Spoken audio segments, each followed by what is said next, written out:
Hierdie episode van Storytyd saam met Juffrou Blanche word geborg deur Kleuter en Baba Campus in Langenhoven Park. Hallo, en dit is so lekker om weer terug te wees in jou kamer of in jou motor of in die sitkamer waar jy ook al is, en ek hoop jy sit gereed vir Storytyd saam met Juffrou Blanche. Vandag se storie se naam is Glimlag vir ons aspoestertjie. Maar hierdie storie is nie die gewone aspoestertjie storie nie, so julle gaan nou moet mooi luister. Hy het so 'n bietjie kinkel in die kabel, en hy is geskryf deur Steve Smallman. Eendag was daar 'n jong meisie, en haar naam was Aspoestertjie. Sy het in 'n groot huis gebly, saam met haar nare ou stiefma en 2 aaklige stiefsusters, Groevenella en Grillegalla. Hulle het arme Aspoestertjie al die werk in die huis laat doen, terwyl hulle net rond lê en koek en lekkers eet. Groevenella en Grillegalla was so lui, dat hulle nie eens moeite gedoen het om hulle tande te borsel nie. Hulle tande raak toe geel, en toe groen, en toe bruin, en party het selfs uitgeval. Die aaklige stiefsusters het ook dikwels standpyn gehad, en dit het hulle nog aakliger gemaak. Arme Aspoestertjie het elke dag hard gewerk, maar al was sy ook hoe moeg, het sy haar tande 2 keer 'n dag geborsel. Soggens na ontbyt en weer saans voor slaaptyd.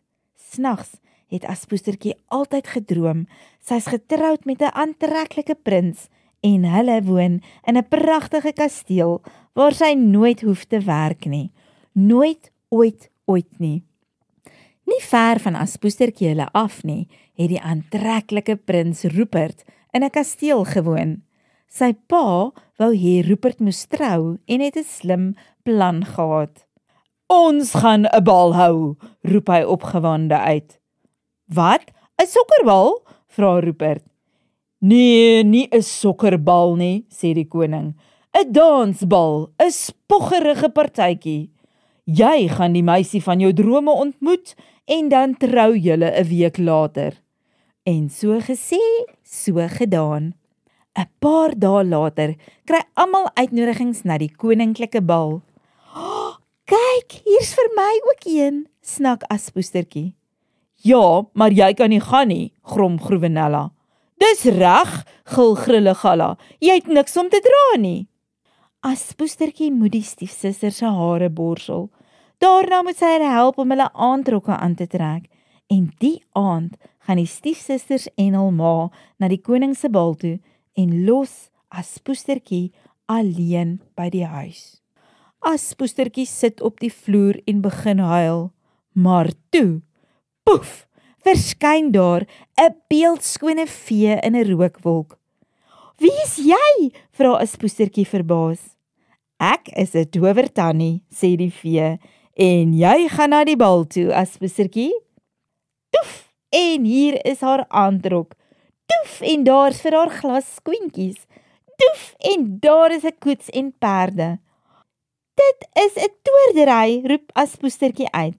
"Dit is ja," sê haar towertannie, "maar die towerkrag gaan net tot middernag hou, so maak seker jy steen die tyd terug as die klok 12 uur slaan." "Ag pa, ek gaan nooit die meisie van my drome ontmoet nie," kla prins Rupert by die koning. "Ek het nou net met 2 meisies met sulke aaklige tande en asems so stuk kaas gedans." "Hou net aan soek, my kind," sê die koning. En net toe loop daar 'n meisie in met die mooiste glimlag wat Rupert nog ooit gesien het. "Wie is dit?" vra Groevenella en Grillegalla. Hulle herken Aspoestertjie glad nie. Prins Rupert is verlief. Hy wil die res van die tyd met niemand anders dans nie. En aan die einde van die aand vat hy Aspoestertjie se hand en sê, "Sal jy met my?" Dong, dong. Dis middernag en die horlosie begin slaan. Dong, dong, dong. Aspoestertjie hardloop by die danssaal uit. Dong, dong, dong. Een van haar skoentjies glip uit haar voet. Dong, dong, dong. Aspoestertjie is skaars by die paleis se deur uit en toef, sy's weer terug in haar ou werksklere. Ag nee, sug prins Rupert, die meisie van my drome het verdwyn. En toe sien hy Aspoestertjie se glasskoentjie en hy kry 'n blink plan. Hy gaan vir elke meisie in die koninkryk vra om die skoen aan te trek en dan gaan hy trou met die een vir wie dit pas. Die prins reis oral deur die koninkryk op soek na die meisie vir wie hy lief is. Maar die skoen pas niemand nie. Uiteindelik kom hy by Aspoestertjie hulle se huis aan. Groevenella en Grillegalla en Aspoestertjie pas al 3 die skoen aan. En o, liewe land, dit pas hulle almal. En toe sê die prins, ek weet, glimlag vir my. Groevenella glimlag, Grillegalla glimlag, en Aspoestertjie glimlag ook. Dit is so waar jy, sê die prins, jou glimlag het my betower. Nee, dis nie toordery nie, sê Aspoestertjie, dis net tandepasta, elke oggend en elke aand. Sal jy met my trou, smeek die prinses.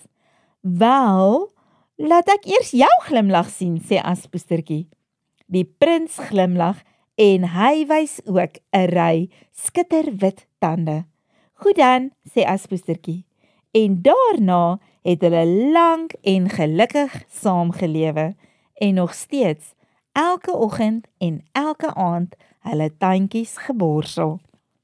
Wat 'n lekker storie, maatjies. Ek hoop regtig elkeen van julle borsel ook tande as jy klaar ontbyt geëet het en net voor slapenstyd.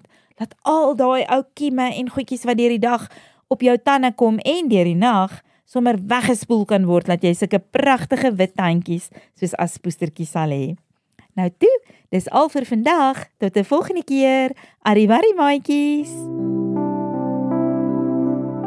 Hierdie storietyd saam met Juffrou Blanche was geborg deur Kleuter en Baba Kampus in Langehoven Park.